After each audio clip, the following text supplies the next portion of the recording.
This is LING 270, Language, Technology, and Society, Module 5, Writing, Literacy, and Society. In this lesson, we'll talk about the relationship between economic factors and literacy.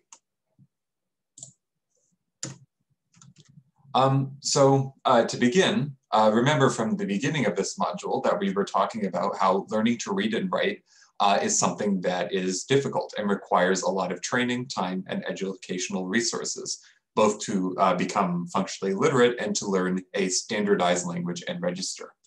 And it's important to realize that these factors, like the time to train and educational resources, are economic factors. It shouldn't be surprising that economic factors are very closely related to literacy. So we'll study why this is the case.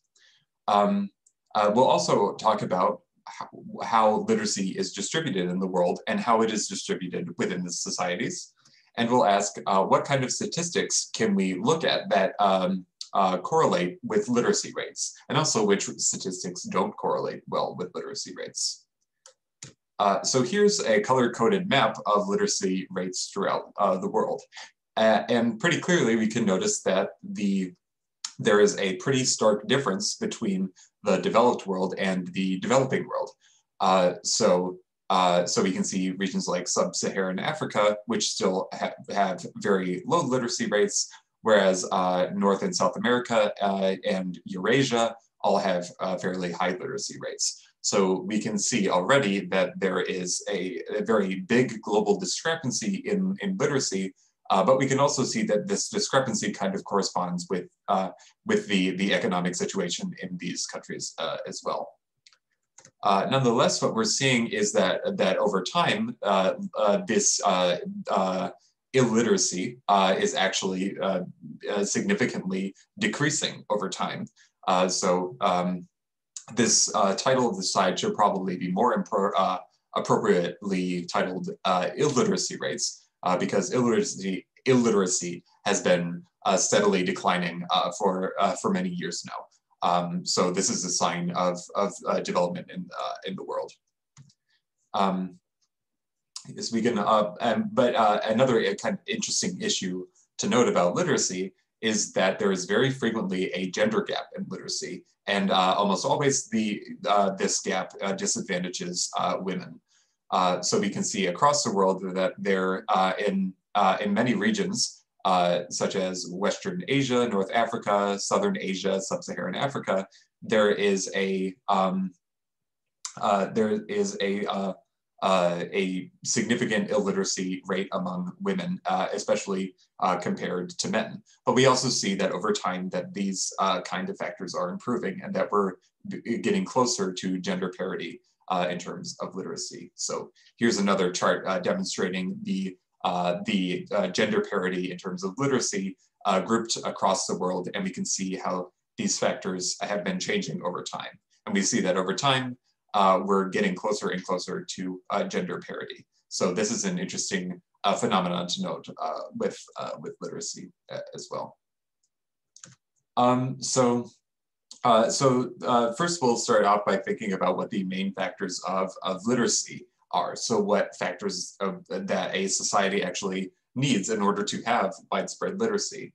And probably the most important one is that there has to be a motivation to read. In other words, there has to be a demand to read. So in a literate country, there needs to be a demand that someone can use the literacy in their daily life. And there also needs to be a demand in terms of their occupation. So we would expect that a country which has a lot of occupations and jobs which require literacy will see a larger demand and consequently a larger rate of literacy in that country. And as I mentioned earlier, another important factor for literacy is that individuals actually need the time and the resources to be able to read. And in many regions of the world, this might not be something that is very easily available. And as I've emphasized at the beginning of this module, even learning a simple writing system still is something that requires years of training, regardless. So these are the two main factors which are important for widespread literacy to occur in a country. And it's interesting to note that both of these factors are economic. And so it shouldn't be surprising that economic aspects of economic well-being would be found to correlate with literacy as well.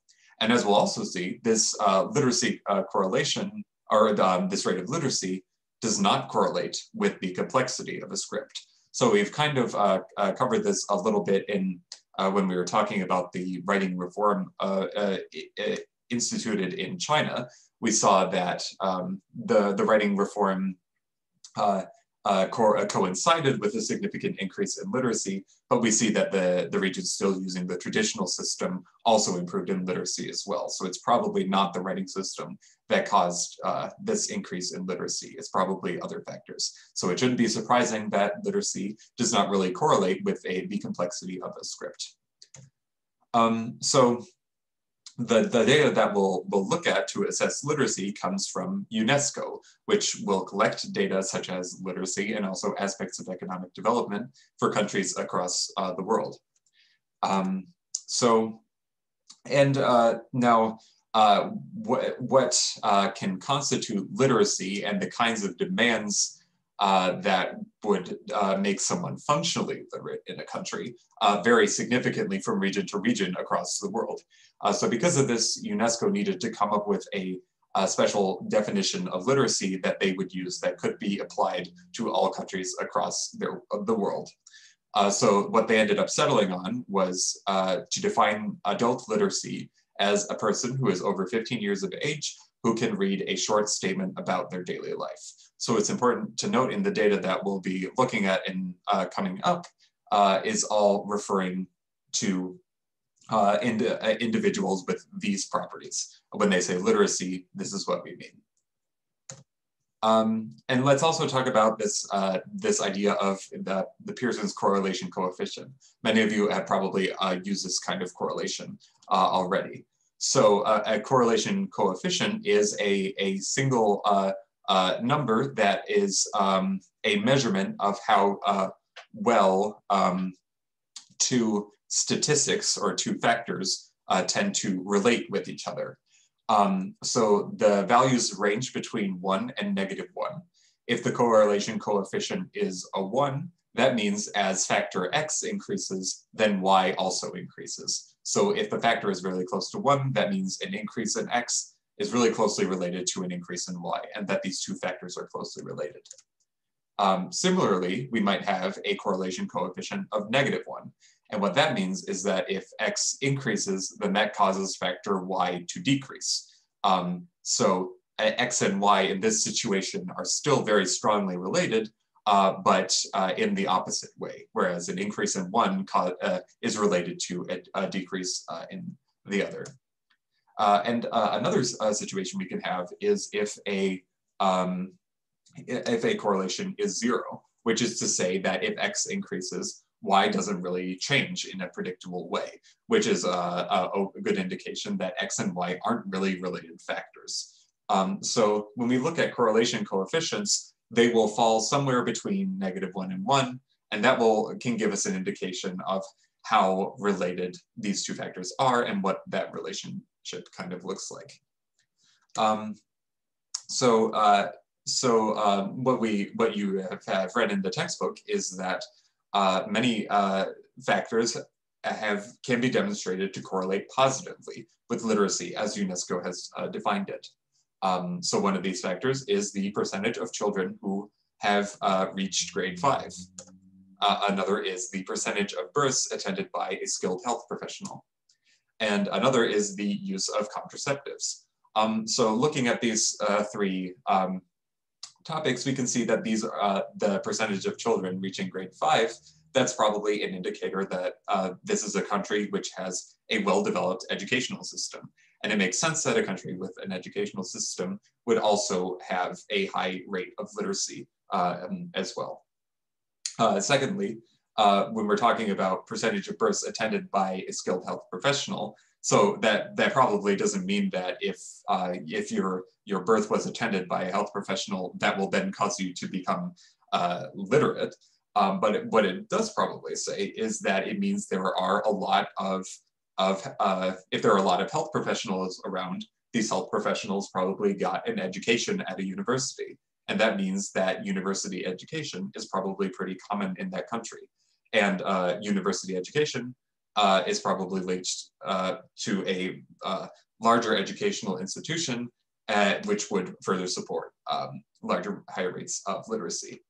And similarly, with a factor like contraceptive use, that would indicate that there is a well-developed public health system and good factors of economic development as well. So it can seem pretty clear how these factors can correlate positively with literacy rates. We can also see some of these statistics which correlate negatively with literacy. So as these factors increase, literacy tends to decrease in these countries. So one of which is the percentage of the population employed in agriculture. And the other one is the percentage of children who are under height or underweight for their age. So as I talked about at the beginning of this lesson, a key factor for literacy is that it is demanded in your occupation. But if you live in a country where most people are going to be working on a farm or in some kind of agriculture, reading and writing isn't really a major part of your profession. So really, reading and writing isn't something that an individual in this culture or in this society or country would really need to do. So there just isn't really a demand for literacy in these countries, and it shouldn't be surprising that there is not very much literacy in these regions. And the percentage of children being under height and underweight is probably a good indicator that of economic development. So if children aren't able to have the economic resources to be able to be nutritionally healthy, it makes sense that they probably also wouldn't have the resources to get an education and to achieve literacy. So so it's pretty clear why these factors also correlate negatively as well. So finally, Sproat develops a metric to measure the complexity of a script. And the metric he uses is the number of symbols that a script uses. So in other words, the English writing system uses 26 letters. So the complexity of English is 26. A syllabary might use something around 100 symbols, and the Chinese writing system uses thousands of symbols. So he uses this number to indicate a script's complexity. And what he finds is that the complexity of a script for the majority language of these countries has no correlation with literacy rates. So what that suggests is that just because a script has more symbols to learn, that doesn't mean it makes it more difficult to be literate. So here's another yet another statistic that we've seen in this module that shows that the complexity of or the number of symbols that a writing system uses isn't really a factor in literacy. It's really the economic factors that are important. So to conclude this lesson, recall that we talked about how literacy is unevenly distributed, both in the developed and between the developed and the developing world, and also between men and women. We've talked about how the factors which correlate with literacy are primarily economic, such as percentage of births attended by a medical professional or the percentage of population employed in agriculture. So these factors tell us about the economy of a country, and that can give us an idea of what the literacy probably looks like. And importantly, we've found that script complexity has no correlation with literacy, which means that as a script gets more complex, in other words, that it has more symbols, that doesn't cause literacy to drop off or increase. The literacy rate is just not predictable from the statistic. It's really the economic factors that are important. And so that what that really suggests is that just simplifying a writing system isn't really enough to increase literacy. If we really want to develop a policy that actually increases literacy, we have to focus on economic factors. We have to make sure that there is a demand for literacy in that country and that individuals have the resources that they need to be able to learn how to read and write and achieve functional literacy.